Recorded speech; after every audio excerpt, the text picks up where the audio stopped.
بسم اللہ الرحمن الرحیم انا انزلناہ فی لیلۃ القدر وما ادراک ما لیلۃ القدر لیلۃ القدر خیر من الف شہر تنزل الملائکۃ والروح فیہا بإذن ربہم من کل امر سلام ہی حتی مطلع الفجر۔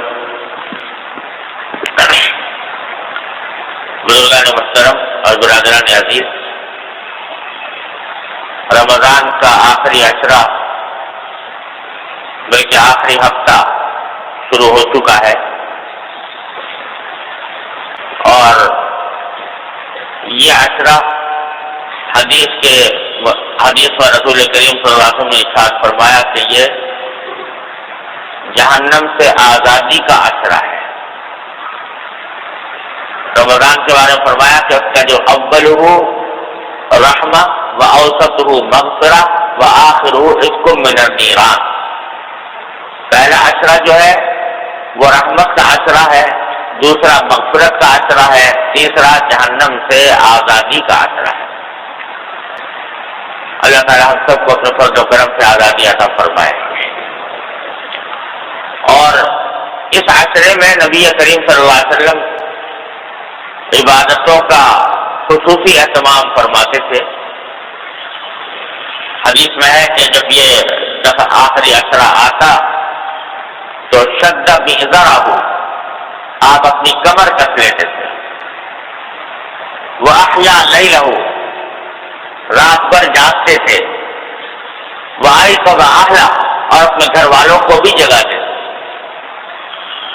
عام دنوں میں تہجد کا ذکر جب آپ اٹھتے تو اپنے گھر والوں کو جگانے کا معمول نہیں تھا، بلکہ اس طرح اٹھتے تھے کہ ان کی نیند میں خلل نہ آئے۔ لیکن عشرہ اخیرہ کی راتوں میں آپ ازواج مطہرات کو جگانے کا خصوصی اہتمام فرماتے تھے۔ اور اسی عشرے میں اللہ تبارک و تعالیٰ نے شب قدر رکھی ہے، لیلۃ القدر، جس کے اوپر اللہ تعالیٰ نے پوری ایک سورت نازل فرمائی ہے جو میں نے ابھی آپ کے سامنے پڑھی، انا انزلناہ فی لیلۃ القدر۔ اور اس کے بارے میں فرمایا کہ وما ادراک ما لیلۃ القدر، تمہیں کیا معلوم، تمہیں کیا پتا کہ لیلۃ القدر کی کیا حقیقت، تم کہاں پہچانو گے، کیا جانو گے لیلۃ القدر کیا ہے؟ پھر خود ہی فرمایا کہ لیلۃ القدر خیر من الف شہر، شب قدر 1000 مہینے سے زیادہ بہتر ہے۔ یعنی اگر کوئی شخص 1000 مہینے تک مسلسل اللہ جل جلالہ کی عبادت کرتا رہے، نفلیں پڑھتا رہے، ذکر کرتا رہے، تسبیح کرتا رہے، تبلیغ کرتے رہے، تو ان کی عمر 1000 سال کے قریب ہے، 1000 سال کے قریب عمر ہوئی، 1000 سال عمر ہوئی حضرت نوح علیہ السلام، اور ان کی عمر 1000 سال ہوئی تو اس زمانے میں جو امتیں تھیں ان کی اپنی عمریں بھی لمبی لمبی ہوا کرتی تھی۔ تو صحابہ کرام نے عرض کیا کہ رسول اللہ تو پھر تو ہم بڑے گھاٹے میں رہے، کیونکہ اگر کسی شخص کی عمر 1000 سال ہے اور وہ 1000 سال تک عبادت کر رہا ہے، نمازیں پڑھ رہا ہے، تسبیحات کر رہا ہے، قرآن پڑھ رہا ہے اور اللہ تعالیٰ کے عبادت میں مشغول ہے، وہ 1000 سال تک اگر کر رہا ہے اور ہماری عمر ہے کوئی 60 سال 65 سال 70 سال، ہم 70 سال ہی میں دنیا سے چلے جائیں گے، تو ہماری عبادت کوئی 60-70 سال کی ہوئی اور دوسری امتوں کے لوگوں کی عبادتیں 1000 سال اور 800 سال اور 900 سال، تو ان کی عبادتیں بڑھ گئی، ہم ان کی برابری تو نہیں کر سکتے۔ تو اس پر یہ آیت کریمہ نازل ہوئی تھی کہ اللہ تعالیٰ نے فرمایا کہ ٹھیک ہے ہم نے تمہاری عمریں تو اتنی زیادہ نہیں کی، تمہاری عمریں تو کم ہے، لیکن اس عمر میں ایک رات تمہیں ہم نے ایسی دے دی ہے کہ جو 1000 مہینے سے بھی بہتر ہے۔ تو اب اگر فرض کرو 12 سال، اپنی عمر کے 12 سالوں میں جو کوئی شخص لیلۃ القدر میں جاگنے اور لیلۃ القدر میں عبادت کرنے کا اہتمام کر لے تو وہ 1000 سال کی عبادت کے برابر ہو، بلکہ اس سے بھی زیادہ، کیونکہ قرآن نے یہ نہیں کہا کہ شب قدر کی عبادت 1000 مہینے کے برابر ہے۔ اللہ تعالیٰ نے پیدا فرما دی ہے کہ یہ نہیں کہ یہ سب بڑا انعام جو ہے بس وہ ایک بنا بنا لقمہ ہے تم نے کھا لیا اور بس وہ 1000 مہینے کا ثواب مل گیا۔ اس میں تھوڑا سا ابہام رکھا اللہ تعالیٰ نے، متعین طور سے نہیں بتایا کہ فلاں رات شب قدر، لیکن یہ بتا دیا کہ آخری عشرہ جو ہے رمضان کا، اس کی طاق راتوں میں، یعنی 21ویں 23ویں 25ویں 27ویں 29ویں، ان میں سے کسی جگہ ہوگی۔ یہ 5 راتیں ہیں، ان 5 میں سے کوئی ایک رات شب قدر ہوگی۔ اور روایات سے یوں معلوم ہوتا ہے، اکثر علماء کا بھی کہنا یہ ہے کہ یہ شب قدر بدلتی رہتی ہے ہر سال، کسی سال میں 21ویں شب میں آ گئی، کسی میں 23ویں میں آ گئی، کسی میں 25ویں میں آ گئی، کسی میں 27ویں میں آ گئی، کسی میں 29ویں میں آ گئی، بدلتی رہتی۔ اور اس کی تائید بھی ہوتی ہے روایات سے کہ نبی کریم صلی اللہ علیہ وسلم نے ایک مرتبہ جو اعلان فرمایا کہ میں بتاتا ہوں کہ شب قدر اس رات ہوگی جس رات میں پانی اور کیچڑ میں سجدہ کروں گا۔ تو صحابہ کرام فرماتے ہیں کہ دیکھا تو 20 تاریخ کو، رمضان کی 20 تاریخ کو بارش شروع ہوگی اور مسجد نبوی کے چھت جو ہے ٹپکنے لگی، اور جو مصلی تھا وہاں پر کیچڑ ہو گیا۔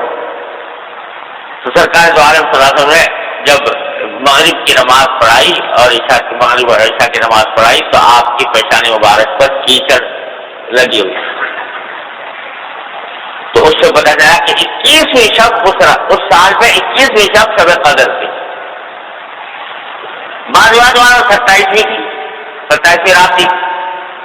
تو ان سب روایات کو مد نظر رکھنے کے بعد علماء کرام نے یہ فرمایا ہے کہ یہ رات بدلتی رہتی ہے، کسی سال میں 21ویں میں ہوگی، کسی میں 27ویں میں ہوگی، کسی میں 23ویں میں ہوگی۔ اور مقصد یہ ہے اللہ تبارک و تعالیٰ کا کہ جن لوگوں کو شب قدر کی فضیلت حاصل کرنے کا شوق ہو وہ ان 5 راتوں میں شب قدر کی تلاش کریں اور 5 راتوں میں اللہ تبارک و تعالیٰ کی عبادت میں ان کو گزارنے کی کوشش کریں۔ یہ نعمتیں آ رہی ہیں، ان میں سے ایک رات تو گزر ہی گئی 21ویں شب، آج 23ویں ہے انشاءاللہ، پرسوں 25ویں ہوگی، صبح تو رات کو 27ویں پر 29ویں۔ اب یہ 4 راتیں باقی ہیں، ان کے اندر کوشش کر لینی چاہیے کہ اللہ تبارک و تعالیٰ کی جتنی عبادت ہو سکے اس کا اہتمام ہو۔ البتہ یہ بات میں پہلے بھی کہتا رہا ہوں اور اب دوبارہ اس کی تاکید کرتا ہوں کہ بھائی عبادت بھی وہ کرنی چاہیے جو اللہ تبارک و تعالیٰ کی رضا کے مطابق، جس سے اللہ تعالیٰ راضی ہو۔ یہ نہیں کہ میں نے آپ کی طرف سے گھڑ کر اب یہ رات اس کام کی ہے کہ انسان اس میں اپنے اللہ جل جلالہ سے رابطہ قائم کرے، اس سے تعلق قائم کرے، نفلیں پڑھے، قرآن پڑھے وغیرہ وغیرہ۔ اب لوگوں نے کیا کر لیا کہ یہ رات جو ہے تقریبات منعقد ہو رہی ہیں، جلسے ہو رہے ہیں، دعوتیں ہو رہی ہیں، دیگیں چل رہی ہیں، دسترخوان بچھ رہے ہیں، اور سب اسی انتظام میں گلا ہو گئے۔ اس کا ایک لمحہ اتنا قیمتی تھا، اس کو ہم نے آپ نے ان فضولیات میں ضائع کر دیا۔ یہ رات نہ جلسوں کی ہے، نہ جلوسوں کی ہے، نہ اجتماعات کی ہے، نہ تقریروں کی ہے، نہ دعوتوں کی ہے۔ یہ رات تو اس کام کی ہے کہ بندہ ہو اس کا اللہ ہو، وہ چاہے تنہائی میں انسان بیٹھا ہو، اپنے اللہ سے رابطہ قائم کیا ہوا ہو اور اپنے اللہ کی عبادت کر رہا ہو، نمازیں پڑھ رہا ہو، ذکر کر رہا ہو، دعائیں کر رہا ہو۔ یہ اس کام کے لیے نہ یہ کہ تقریبات میں اور دعوتوں میں اور ہلے گلے میں اس کو ضائع کر دیا جائے۔ یہ کوئی میلہ نہیں ہے، کوئی میلہ ٹھیلا نہیں ہے، یہ تو اللہ تبارک و تعالیٰ کی عبادت کی رات ہے۔ تو کوشش کریں کہ تنہائی میں اللہ تبارک و تعالیٰ کی جتنا پوری رات جاگ سکے سب سے اچھی بات ہے. پوری رات کوئی شخص نہ جاگ سکے تو جتنا بھی جاگ سکے جتنا بھی وقت ملے وہ ٹھیک ٹھیک اللہ کی عبادت میں صرف کرے. عبادت کیا؟ اس میں افضل یہ ہے کہ نفلیں پڑھیں اور بہتر یہ ہے کہ نفلوں میں لمبی لمبی صورتیں پڑھیں, لمبے رکوع کریں, لمبے سجدے کریں اور رکوع اور سجدے میں جو مسنون دعائیں ہیں عربی والی اگر یاد ہو تو وہ بھی مانگیں. جس بہت جن بحرانوں سے گزر رہے ہیں اللہ تعالیٰ ان سے عافیت کے ساتھ ملک کو نکال دے. امریکہ کے حکم پہ چلنے والی نہ ہو, اللہ تبارک و تعالیٰ کے حکم پہ چلنے والی ہو, ایسی حکومت عطا فرمائے. اس کی دعا کریں. دوسرا تلاوت قرآن کریم کو جتنی ہو سکے وہ کریں. تیسرے دعائیں مانگیں, دعاؤں کی رات نہیں.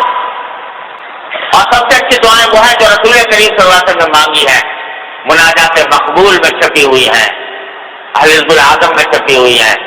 ان دعاؤں کو مانگے اور پھر اپنی ساری حاجات کو مانگے, اپنی ساری ضروریات اللہ تعالیٰ کی بارگاہ میں پیش کریں. ساری حاجتوں کو پیش کر کے ان کے بارے میں اللہ تعالیٰ سے مانگے. اور بھائی آج کل ہمارا ملک جو ہے بڑے طوفانی مراحل سے گزر رہا ہے اور اللہ بچائے ملک کے اوپر ایسا لگتا ہے کہ مختلف خود غرض قسم کے لوگ اپنے دانت جو ہے تیز کر رہے ہیں اس کو کھانے کے لیے. تو دعا کیجیے کہ اللہ تبارک و تعالیٰ ہمارے ملک کو شر سے محفوظ رکھے.